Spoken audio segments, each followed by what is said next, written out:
mashata ratayandeli karosha rapayandere mashata iyatodiandeli karosha ratayandere mashata ikarosha lebegedele mashata ratayandeli karosha ratayandeli karosha ratayandere makarosha ratayandele masata iyatodiandeli karosha ratayandere mashata iyatodiandeli karosha ratayandele mashata ratayandeli karosha rapayandele mashata iyatodiandeli karosha ratayandele mashata iyatodiandeli karosha ratayandele mashata ratayandele karosha rapayandele karosha ratayandele mashata ratayandele karosha rapayandele makarosha.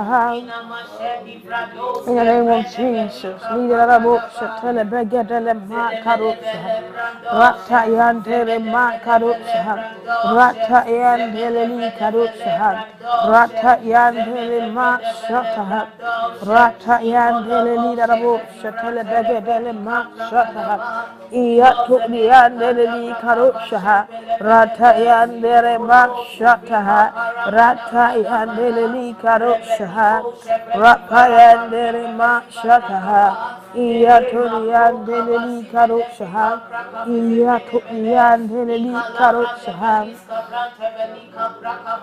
ratayarabosha telebegedele mashata. In the name of Jesus. In the name of Jesus. Today and what the Lord is doing. We thank God for the faithfulness of God. Amen. We're going to celebrate the death and the resurrection of Christ. Yeah. We are back. Sandra, how's Boga? How from Boga? Boga is an experience that can't be told. It's in so many folds. We experience so many things. Bethesda. Yes, Bethesda. Yeah. And to the glory of God, we had a successful journey, and the presence of God was immense throughout all our activities, from the breakout sessions to the main program itself to the anointing service. It was all fantastic, and it was a blessing to be there. And we know that whatever our prayer request was, we know that it has been answered. We thank God. And we also thank you for helping us get there. We learned a lot. The main thing with which we went there, I think it's something that we want to bring it down here and to be able to work on it for the betterment of Bliss Pastures and Fountain Gate Chapel in general. So thank you, Daddy. Thank you.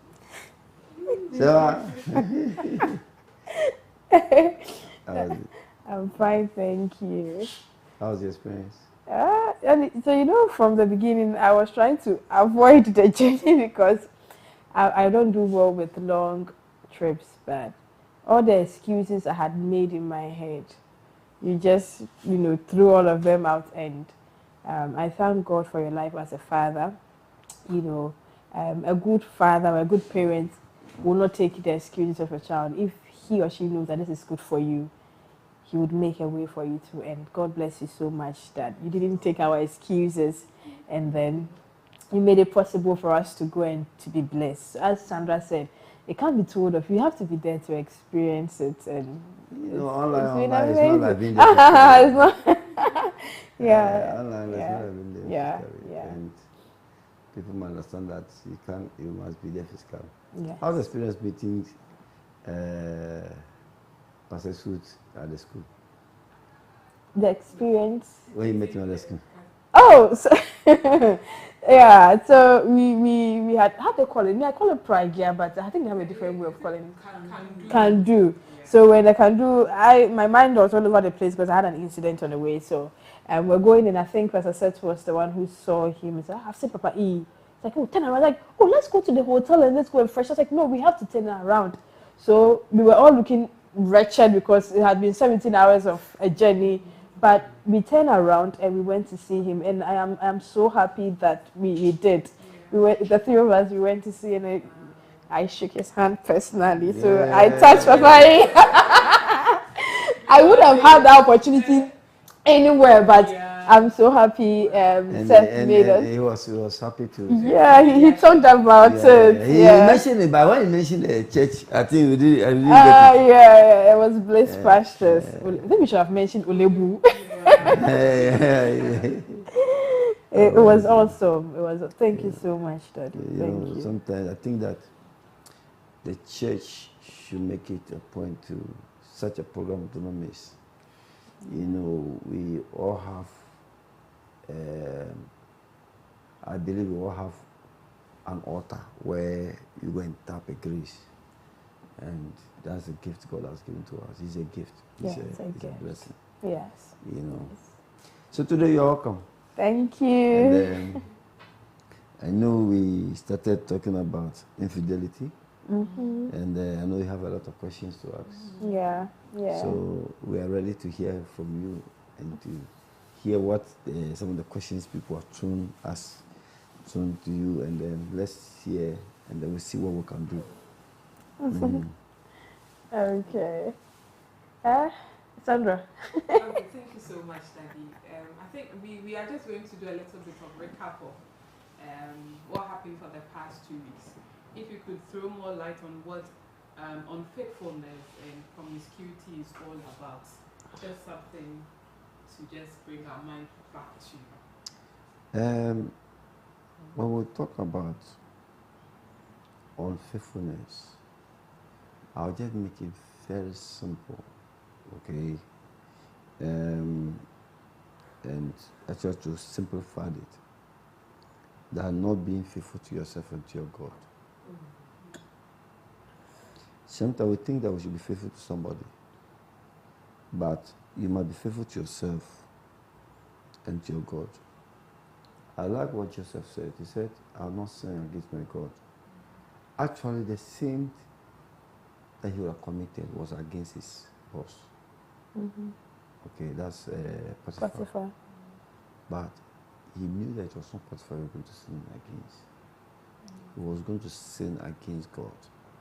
And that would mean that the grace he was carrying, he was going to throw that grace away. So he purposed in his heart that he will not sin against himself and his God. So when we talk about cheating or infidelity, it's about sinning against yourself and your God. Okay, it's about being unfaithfulness to yourself and to your partner. I don't want to even bring your partner in. You yourself. But at the close of the day, whatever you do come against you. It will be tagged against you. It will write it against you. And wherever you go, it will follow you. I get it. So, in simple terms, so sometimes when people think they are smart, they are cheating. Or they are flirting around, they think they are doing against somebody, but you are doing against yourself. Because you do not know where those things will come. You know, today, flirting around has become a normal. You know, and I mean, they said there's a, if you now, what's the name? That people now be showing pictures and add their note. Oh, you have not. Like texting. Oh, you have not seen that one. You have not. That's how you asked me. Right. You see that now? I'm not gonna head of it. No, they will just be sending pictures like they're sending a picture to their boyfriend or their girlfriend, especially the ladies. Okay. And then so they are showing their normal pictures, and then apparently they have maybe their nude, their private part, and some, and they play the picture very fast. So if you're not supposed, you don't see it, but it's in there. Yeah, that's what's happening now.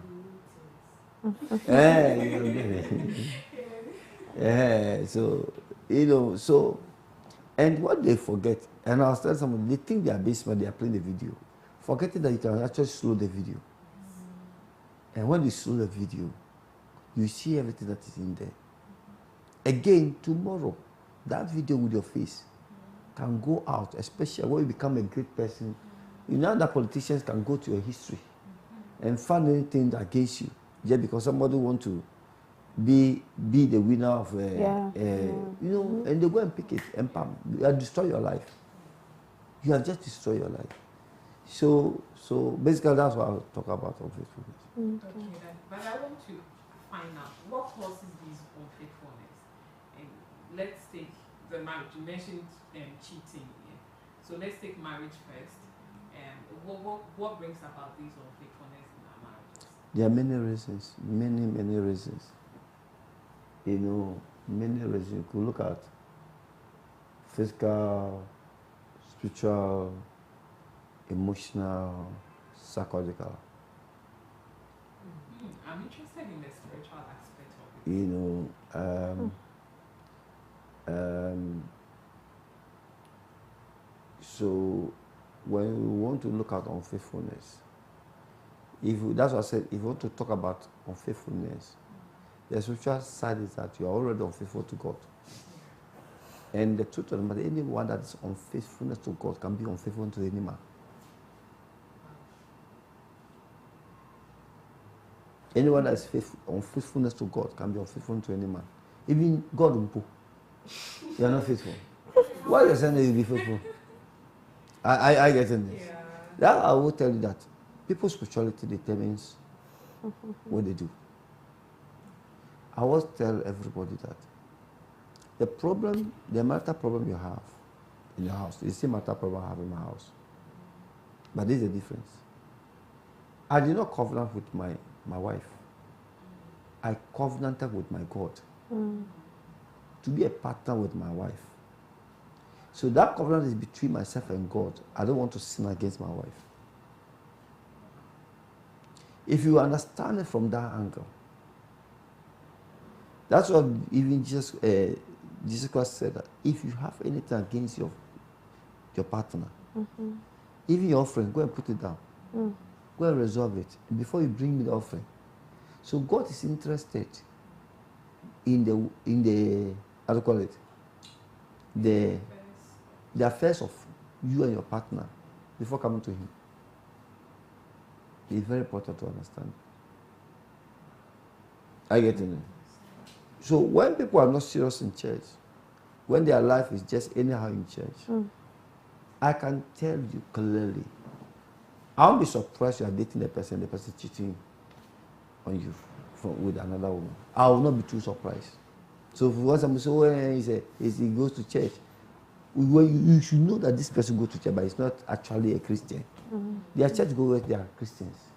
They are Bible believers, spirit-filled.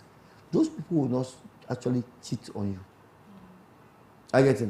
Yeah. But if you get those who go to church and want to do anything anyhow, and they want to, so they just appear in church, but then they do not actually what's the name, they do not what's the name, church is not in them. They'll cheat on you. They'll cheat on you.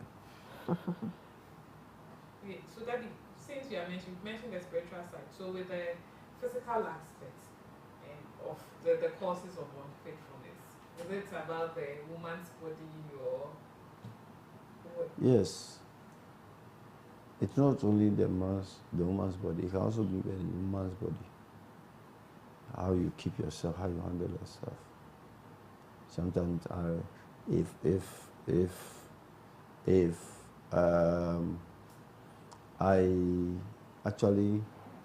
if you're not well dressed, some men or some women will go after another presentable personality, you know, and it depends on many things. Even your smell, your scent. I mean, someone can smell good, you know. Somebody is married to a man, and after a while, you realize that the scent from baby, and then you see another man well dressed, and this man approaches you. It happens. People are sleeping with people's wife at the offices and the workplace just because he goes to the work and see that this man is the kind of man I want. You know, I had an experience and I have to block the person. The person came to do business with me, a lady, a married woman. And I've had that experience once in my life, even though when I was young, in my national service days. But this one, a married woman, and coming to me, a married man, a pastor, of course, and told me that he was interested in me. I was shocked. It threw me off. As if she needed an assistant. So I told my daughter, I said, if this person comes to me, open the door. Make sure that you open the door very wide. I get to me. Yeah. So, and my question was what's happening? What's happening to his? And they'll come and be telling stories, and my husband is not doing, why don't you not do that? So when they say he was buying me a gift, unfortunately when she brought the gift, I wasn't there. And then I told her that she should take the gift and put it down. She said she was not ready to leave the gift until she met me myself. And I made sure that she never saw me again. I blocked her and I made sure she had no contact with me. So sometimes a lot of things happens, especially even at that place, women become even more vulnerable to, these guys who place women than even men. I get it. And when it comes to the couples, married couples, sometimes you marry a woman, well-dressed woman, presentable, and after just a childbirth, the dressing changes, her look changes. We know that, yes, because you have gave birth, something will change. But I tell you not to manage the best way you can manage it, but you get home and then there's one cloth in the chest, her foot is just on the background, basa, poto, those kind of things. But well, she was looking for a husband, well packaged. And before any man make a decision to marry a woman, she look at many things, including the physical aspect. I get in it. Because he knows that the wife is going to compete with other women. And for him not to fall prey to other women, she might want to make sure that the wife is well preserved so that she'll get that attractiveness. But then after marriage, 1 year, things change. And then when she sees this woman well dressed, well packaged, and then and if one of them become your friend, you're already in a trap. Especially when the woman is not married. And he's also looking for your attention. You are dead. You need God's grace to help you. You need God's grace. You need God's grace. So that aspect of physical, the cleanliness, the neatness is very important. It's very, very important. Okay, thank you so much, Daddy. But I witnessed a situation, and I want your opinion on that. Now, I know of some married couple, and I think they've been married for long years, almost 20 years now. But then the wife has noticed that the man has been cheating on her for quite some time now. And the sad thing is, it's not just people that she doesn't know, it's people that's around her. So maybe her friends, her colleagues at work, or even the man's colleague at work. And it's not just one or two women. So almost every now and then, it's a different woman. And people get to message, oh, I've seen your husband here with another woman. And she herself she has heard that when she goes to work and the man comes to the house with different women in the neighborhood, and people have been telling her. she had confronted the husband on several occasions on this issue. But then, the husband feels nonchalant about it. It's like, it's nobody's business. In a situation where like you find yourself in this situation, is it right for you to divorce? The Bible gives us the right to separate when your partner cheats on you. Okay, I wouldn't use the word, but the Bible gives us the right to separate. Because the person has actually broke the covenant or the agreement. Depends on what type of marriage you sign for. If you sign for traditional or customary marriage, then that's one of the things the man can do. Okay. But if you sign for ordinance marriage, it means that the agreement is that I will not go for any other woman, and you have no right to go for any other man.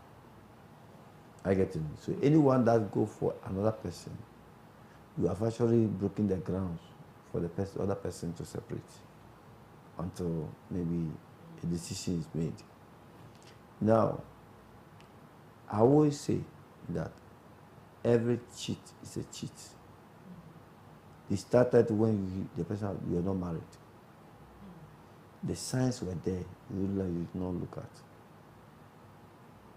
So it means that the woman did not pay attention to the man's doings before marrying him.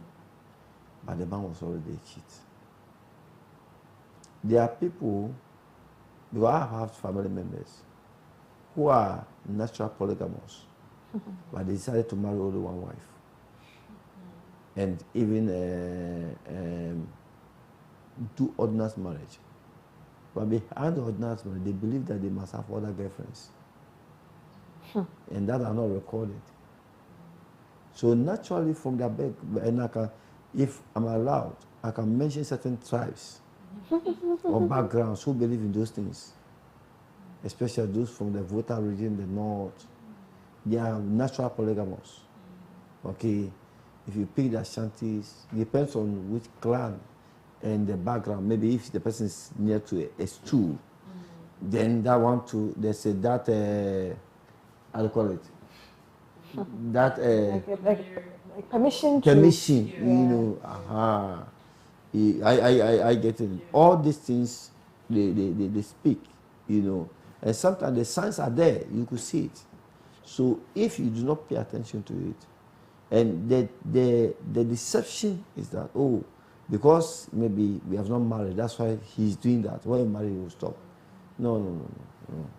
So either he's a natural cheat or is the background. One day I was there when a man entered my house. He's an elderly man, came to see my wife, very beautiful woman. I said, hey, you have a beautiful woman. I said, thank you. I said, but my mother one addition. I said, oh, do you know who I'm speaking to? A pastor. I said, so bad, you know, as a man there, you shouldn't have only one woman. And that was, so you can just tell that, hey, such a man will convince his children to have multiple women. I get it. Yeah. Because they believe that you shouldn't have only one woman. I get it. So it depends on the background you come from, the tribal. So for that man, I think he was already a cheat before they got married. He got married to the woman. Yeah. It's a woman who do not open her eyes. And now the thing is becoming real. And is that bad? Okay, some people claim that it's spiritual with the cheating. Like, it's not once, it's not twice, but with different women, different times. I want to ask, is it really spiritual or just the witches in his family is the one that is causing him to cheat? You know, I always say that physical things are first spiritual, spiritual things are first physical. When you learn things for long, spirit can take over. But when you're learning it, you're just physical. I get in it. Yeah.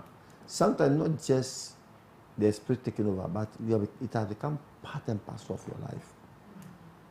which sometimes people want to quote it as spiritual. I getting it.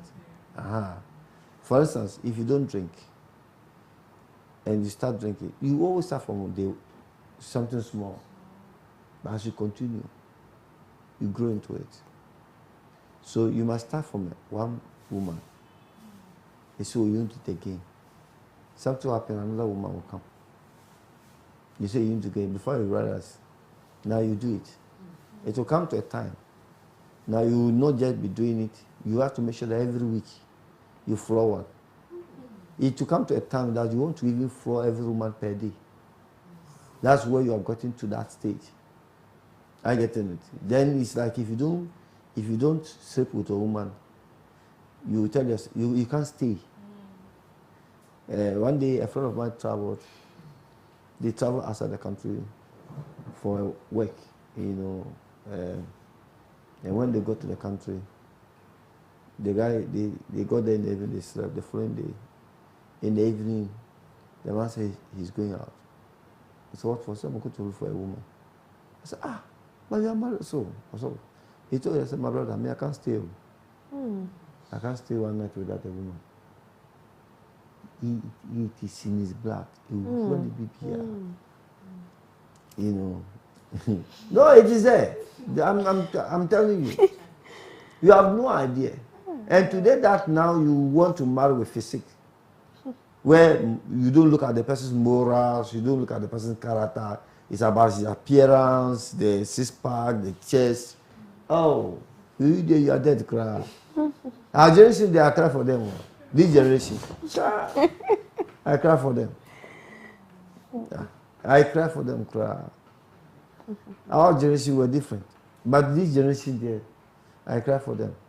Now that people are married with buttocks and breasts, boobs and front and back. That's what they are looking at. So characters are not coming, attitudes are not coming. Those days when we want to marry, we want to find out the background, the behavior of your parents. Yeah, I get it. And we believe that you will learn something good from them if you are good. Not today. No, they don't care. As long as you have your front and back, that's all. So the way you are quiet. Yes, I am. Eddie, you mentioned that how a woman keeps herself, or even a man how he also keeps himself, can cause the partner to cheat. I feel that basing on that makes it justified. Like, because my wife is not keeping herself, then I'm justified to cheat. Or because my husband is not doing one or two things, I am justified to cheat.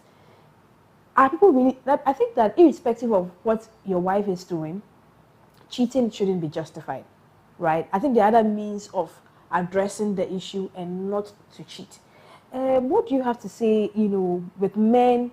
They'll come like, "Oh, my wife doesn't do this and this and this, and I need someone." What do you have to say about that kind of behavior? I mean, the person not either well dressed or well presented is not a ground for you to cheat. Yes. That's why I started by saying that to cheat or to be unfaithful means that you're already unfaithful to God. Yes. It is not about the person. It's about you yourself. You're already not faithful. I always say a thief always is afraid that people steal him or her. So when they are working, they are well guarded because they think somebody will steal him or her. So that's how sometimes it goes. So it is not a ground to use whatever the body. The best thing you can do to help the person, put the person in order, help the person out. I always say that when I got married, I wasn't into fashion. I mean, in terms of dressing, I wasn't into how to appear. My thinking was that God bless me, made me make money, and live a simple life, and then that kind of. So there are things my mind were not into. But when I got married to my wife, I could see that she was somebody who was mindful about how you appear. Okay. So some of the things she actually bear the cost of what buying for me, maybe buying me coat, certain dress. Some of the men who appear in his office and he like the way they appear. You go to look for that shirt, and so I will look the same, so that her attention might not go on those men. And gradually, I took it over, and I believe that now I appear better. Yeah. Yes, you do. So, and that's why it is, you know. So she has, you know, and she makes sure that every day when I'm going out, the kind of dress I wear, she's the one. She contributes to what I wear because she wants me to appear in, and I don't appear to anybody. I appear for her. Yeah. That's what she wants me to appear. I get it, and I realize it's even working, you know, for me. I mean, in many ways, because sometimes you are going to a place and you don't know who you meet, but appearance is also very key. So it's not an excuse. It's not a ground. So those who are cheating are already cheats. Yes. They are cheating not because no matter whatever it is, you must be faithful to your God. Period. I get it. No grounds, nothing should give you the grounds to cheat on your husband or your wife. Nothing. Yeah. Nothing should give you the grounds to cheat. Okay. Okay. So the last time that I watched a movie, Dad, I know you like watching movies. So I like watching movies. That's actually the phlegmatic people. That's our thing. Yes. I told you I have the combination of the phlegmatic and the choleric. The choleric. So at one time, when I entered to my choleric, you know that one. When I switch, you know that one. But when I entered to my choleric, my phlegmatic mood, actually, I'll just go and somewhere and be watching my Nigerian movies. Yeah, and this movie, this woman, she looked like she had a perfect family. You know, she had kids. Her husband was an ideal man. Everything was okay for them, but she was cheating on the husband. And from the story, you could see that when she was a young girl, she was abused, right, by several men at a time. So, according to her, it made her want more adventure in terms of sex and intimacy with other people. Would you say that people's past life or the trauma that they had been through in life can also cause them to cheat on their partners? Yeah, it does. It does. It can go either way. Some of them can hate sex. Okay. And want to hate relationship. They might even marry. But coming closer to them will be very big challenge. Sometimes the husband gets to suffer. Others too won't trust any man, including the husband. So what they do is that because their nakedness have been exposed, they actually punish their husbands for that thing that happened. Are you getting it? There's a lady who cheated on the husband and became viral in Ghana here. You know, those days when she was cheating on the husband, she was, you know, decent and all this. When her video went viral, she went wild. I don't know. What's it for you? She went wild. She went very wild. She's even ready to do anything, you know. I don't know if you remember that. I don't want to mention the name. I get it. And she would say things very wild. And that because she felt her nakedness had gone out. And psychologically, she should go all out for it. I get it. And she doesn't mind tell you that she sleep and she open her legs and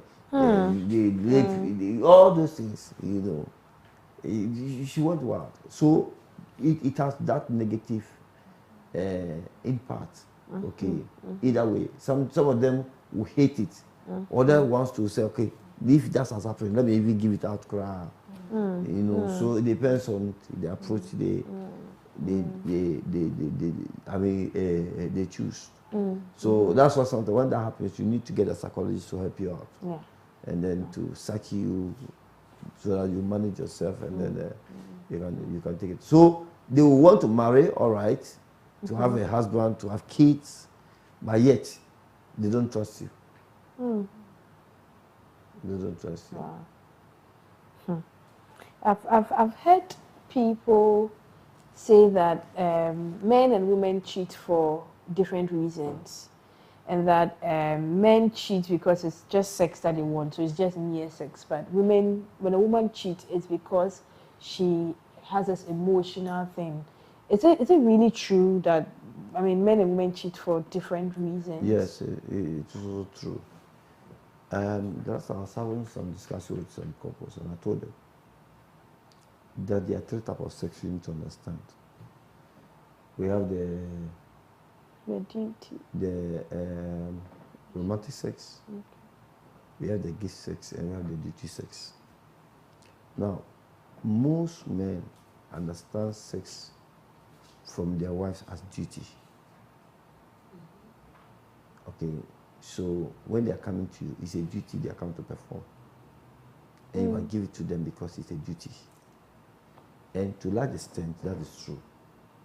Because when you marry, the thing that holds you by law and spiritual is sex.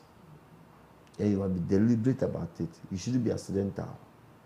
But if you put in the context of love language, I get in it. The man wants it from the duty side because he understands love from the sex aspect. Are you getting what I'm coming? Wow. So the offer you give him sex and offer him sex, he interprets that you love him. Are you getting it? So if you give it to him, he sees that as submission, he sees that as respect, and he sees that as love. So if you ask for sex and you say, oh, you are tired, or you tell him blankly, I can't give it to you, he will think you have disrespected him. That's why sometimes other people who say that you shouldn't marry one woman, that's where it's coming from. Are you getting it? Okay. So when you marry 2 people, they will all be rushing for sex. I getting that angle where I getting it. Okay. So when you see a man married to 1, 2, 3, 4, 5, 6, some of them have even 7, it means that everybody will be asking for a share. Okay. So it means that the man will always be on the road. Yeah. If you get 1, my father used to have 3. So it means that, and they go to work 1 week. So you can only get your week, only within 1 month you get 1 week. I get it. I get it. So as soon as he gets, okay. And the woman who goes to him and asks for it anytime, any style, and the woman does not say anything and give it to him the way he wanted, it was the woman he loved. And he loved that woman and her children. Whilst the other party who said, no, me too, I don't want it this way, me too, I want that way, he feels you're challenging him. And for that reason, when they give you the hate, they hate you and your children in addition. Whilst in the bedroom, the children were not there. I get it. So, men interpret sex as respect, as submission, and as love. But when it comes to the woman, I mentioned 3 types of sex. The women use the 2, gift and romantic. Let's look at the romantic. The romantic is a natural atmosphere, giving out care, caressing, pegging, hugging, communication, and then it creates a natural atmosphere. You take the woman out to an environment where, take her out to dinner. Dinner, maybe I getting it. So for her, when you spend, that's what women love to be spent on. So when you take the time, and not sometimes the amount, but just the time. So every man will tell you, hey, he just comes straight to me and says, I want to have sex, and they are worried. Just because for woman, sex is not just coming, you don't see sex as a duty, they see sex as romantic. So create the atmosphere, create the ambience. That's how they want to be, understand sex and the love to be. I don't know what I'm trying to say, if you understand. Yeah. Are you getting it? Yeah. So when that happens, and you take her out, and you buy her some ice cream, maybe, are you getting it? You come home, you don't need to ask. The atmosphere has brought itself. Okay. The weather himself has what are I get it. You understand? So that's how they understand romantic. When the man does not have time for that, if he goes to work and he wants it, when he can give it to him. And apart from that, the woman also understands sex as a gift. So the way you go out, you come, maybe you buy her something, toffee, chocolate, maybe some clothes, some surprises. Are you getting it? Maybe you go and buy her some wig and yeah, bad girl. Are you getting it? You know, the atmosphere will bring yourself. Are you getting it? Yeah. Sometimes your wife birthday, you just give her some surprise somewhere, and you know, because they love gifts. Yeah. Women love to. They want to see that you care for, you think about them. So now, when you take these things, and now you project into, you are going to have a lot of crisis. If the man does not see it from the duty angle, he is not looking at. Because you, the woman, understand it from the romantic and the gift side. But if he's speaking his language to you, you want to speak it from the language he understands. That is from the duty side. I get in it. And then you too want to speak your language to him by the romantic and the gift. And if the two of you do not understand those languages, your marriage will be in crisis. It's going to be very, very challenging. But what you need to do is that, I always say that learn to understand my language. As we stand here, there's only one person who understands my language here. If I speak the dialect right now, there's only one person who will understand. All of us will not understand. So if I don't understand your language, what do you have to do? You have to find a means or a way to understand my language. And I also have to find a way to understand your language. So the woman must learn to understand the man's language by understanding that sex is a duty. So for her, she should avail herself almost all the time for the man's the way he wants it.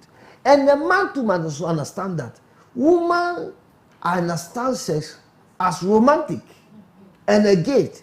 So also be deliberate. That's why marriage sex does not just happen accidentally. Anytime you want your marriage to be nice, it's a deliberate. It's being intentional. You say when you see somebody's married being beautiful, it is not because they are better than you, but they are intentional about it. There are some couples, they make sure that they spend money to go for vacations, because that's how they want, spend money. They really spend money, and they can go to hotel. I know some of them in our churches, and I love their marriage. I'm not saying that they don't have crisis. I'm not saying they don't have challenges, but then that's how they are. So they spend the time. They go to what do you call it? A resort, and they spend the time there, and you everyday pressure from work, pressure from church, pressure from the children, everyday pressure, and every day the same room. One day a man, a senior person told me that sometimes, thank you, the same bed sheet. He said sometimes when you enter the same room, you see the same bed sheet, then your blood pressure is going high. You want a change of, atmosphere, and the women love that. At least, I hope you understand. So some of these things, they create problems. They create serious problems. But if we all work on ourselves, the man sees from the woman's eye, he will make effort to actually put things in place to see, if not every day, at least. So most of our the marriage book we use for counseling, it tells you that, do you agree or accept that at least every month you go out once? We say yes, but we don't. Oh, really? It's in there. It's in there. It's in there. And most of them will say yes, but they won't. Even 3 months ago, even 1 year. Some couples you ask them, and some that going out is not that. Some of the what do you call it? The hotels. So I want to give it a different name. It's sometimes maybe 100 cedis. The guest house. The guest house, maybe 100 cedis. Just find some kinky somewhere, and then buy some 2 moths. You just Just one night. Be finished. Be finished. Be finished. You don't need to. And that thing is becoming a challenge. Stress. So sometimes this can raise quarrels, problems, fighting. Oh. One of the things that I have noticed that it contributes to cheating is when the couple don't live together. I mean, even those living under the same roof, they find ways to cheat. But when they are not living together, like different cities or even different countries or different continents, then what would you say to couples who are not living together? How do they, how are they intentional about their marriage or their relationship such that unfaithfulness or cheating doesn't enter the marriage? I'll go back from my submission from the beginning that cheating is sin against yourself and your God. But apart from that, distance marriage is really a challenge. I think that I am also on the view that the reason you marry is sex. And sex cannot be given through social media. Cannot be given through phones. It's a physical contact thing. Yes. Those days, our mothers and our fathers would choose marriage over work. Okay, because so when the two of them find themselves in a busy situation, one of them will make a huge sacrifice to make sure that they are together. In our case today, it is not so. While the woman is busy pursuing, the man is also busy pursuing. And it's because sometimes their kids are just being just fine. Some of them, their parents, their mother made a huge sacrifice, and the father took advantage of that abuse. So by seeing that they are not willing to make that sacrifice, then their marriage becomes worse than even their parents' own. I get it. Because either you like it or not, or either you like it or yes, I don't know which is correct. Okay, you need that physical touch. So just imagine. For men, it is worse. For men, it is worse. And no woman should downplay that. I would say that men are made for sex, and sex are made for women. So basically, if I want to coin that statement that God said it is not good for man to be alone, then I can also I'm not saying that as it is. I want to use my own words to frame that. God knew that man needed sex and how to create sex for man by creating a woman. I get in it. And so a man cannot stay long without a woman unless you have to go through a high discipline. So when you see people doing it, not because they don't have the feelings, but they suppress their feelings under God so that they will not sin against God. Are you getting it? So when your marriage is within the enclave, let's say Ghana, then I will always advise that always one partner should travel a weekend to meet the other partner to pay back the dues of the week and go back. No, very important. I get it. Yeah. The other week, the other partners should do the same. But like mostly, we leave the children for the women.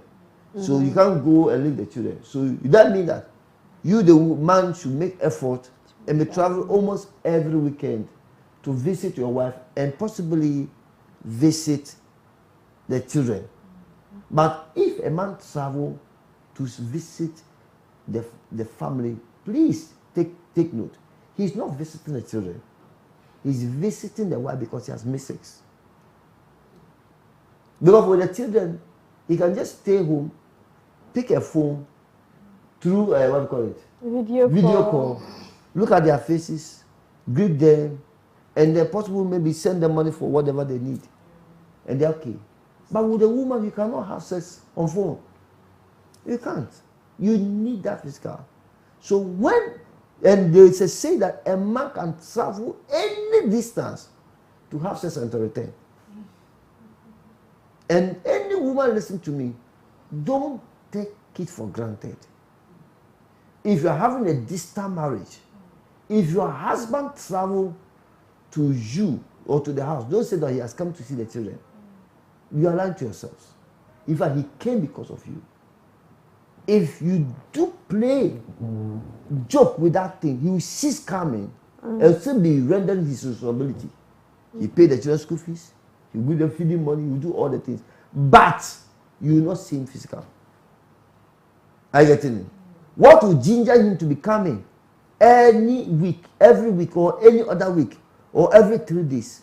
If because when he comes. So when you know that you are even in your menses, communicate to him that if you come, the road is actually dirty. The engine need overhauling. So when you come, maybe that day you cannot drive the car. So that he'll be aware either you want to come or to, you know. I get it. So the distant marriage, again, you, especially you talk about long distance, even school. Someone travel for school, and then we talk about maybe long, maybe outside the country. You go out and meet different people, whom sometimes they seem that they care for you, thinking that they care for you more than your wife or your husband, and before you realize, you are not building emotional connection. And already, for men particular, you are already missing your wife. So you're already having some waist pain. I get it. So if you don't control again yourself well, and you do not fear God, I'm sorry. You fall flat. You'll fall flat. For the women, they are a little strong.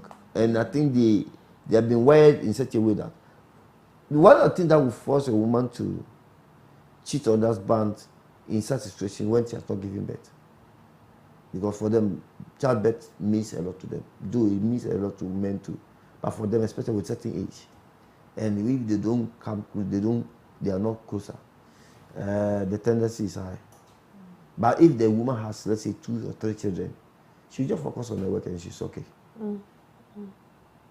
But for men, that's why we always say the men are always cheat. Women are always. That's one of the problems. It's serious case. And maybe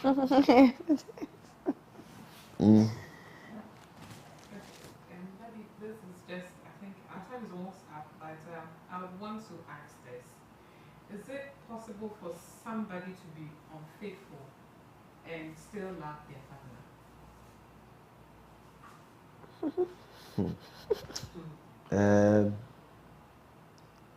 If you want to look at it from some aspect, I'll say yes. Like I said, sometimes people cheat for many reasons. Okay, one of them can be that my wife is good in terms of she has good character, she respects, but appearance-wise, she's not attractive. So in that attraction, when she sees other women, she seems to be drawn towards them. But I want to keep the good woman, you know, in the house. I get it. So he loved the woman because the woman is submissive, she respects him and all those things. But when it comes to physical physique and appearance, Charlie, it doesn't go well. So those ones are there. And people love for many reasons, because we have the filial love, we have the agape love, we have the erotic love. I get it. So depends on what area of love we are looking at. I get it. So somebody can love you for filial. So somebody can be a husband, but love you for fellowship. I get it. I get it. But in terms of erotic, it's not there. I get it.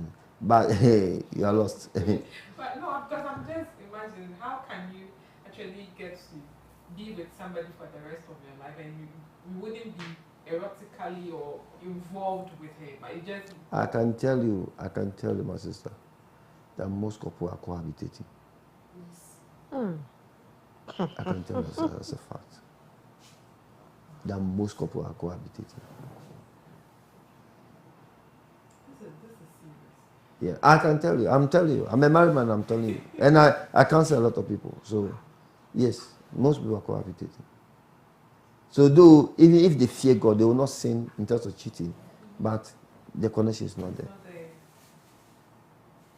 And this is where you're going to actually spend the rest of the So, if you go to their bedroom, one of the things you see that the woman has a phone face on that wall, the man has his phone face on that wall. Some might even have different bedrooms.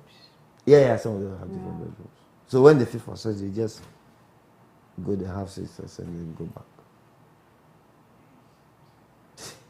May this not be our story. Okay.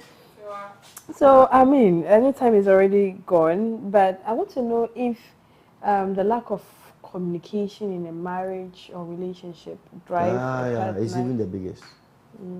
When the fuel of every marriage is communication.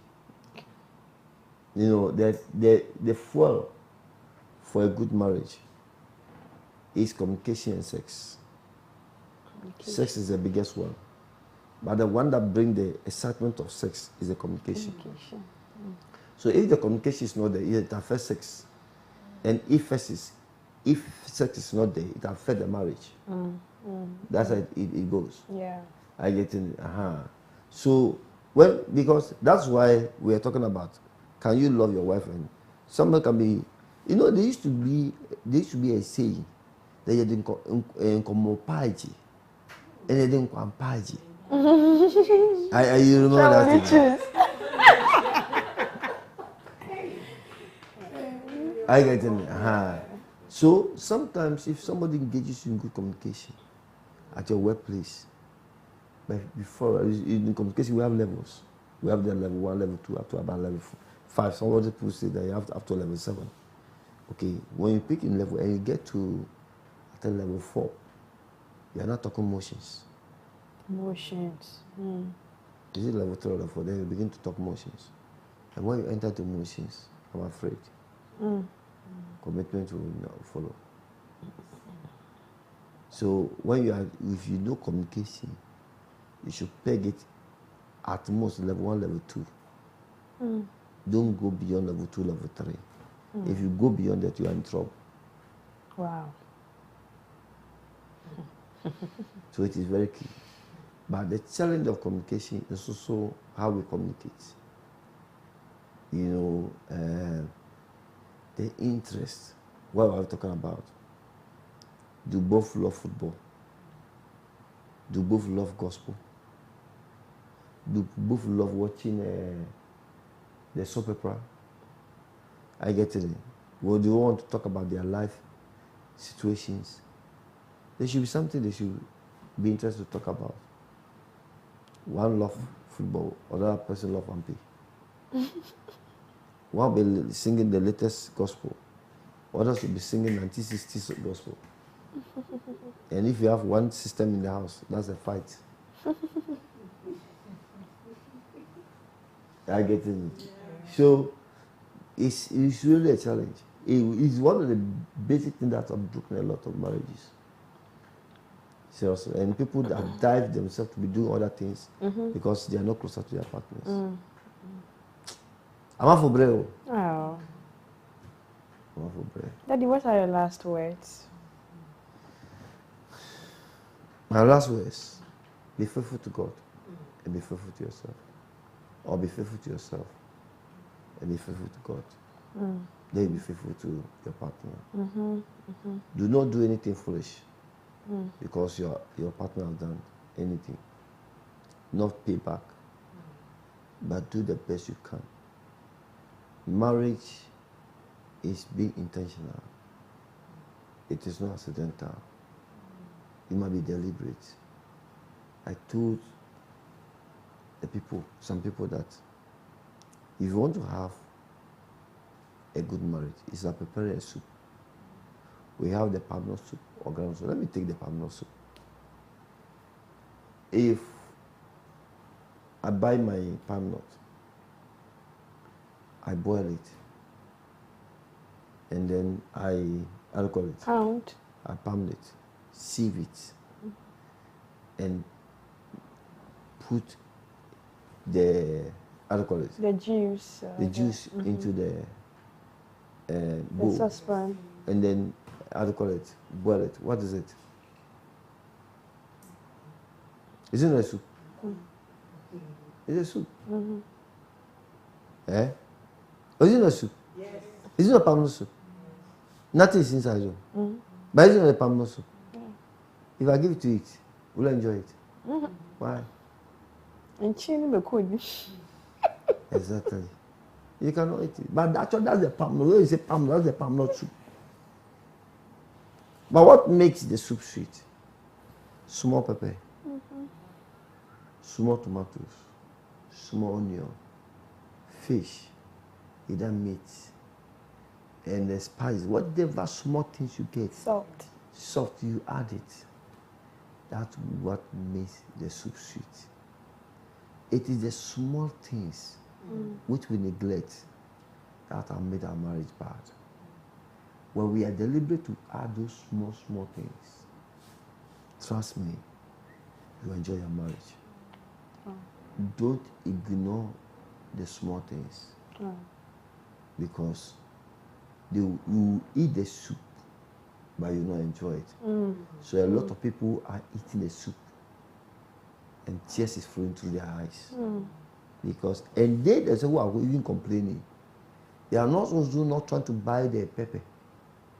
They are not ready to get the tomatoes, the onions to add to the soup. They expect that the soup will be sweet because they have palmed the palm nut and sieve it and put the juice in fire. That the soup should be sweet. If you are not deliberate, you get what you want. God bless us all. Amen.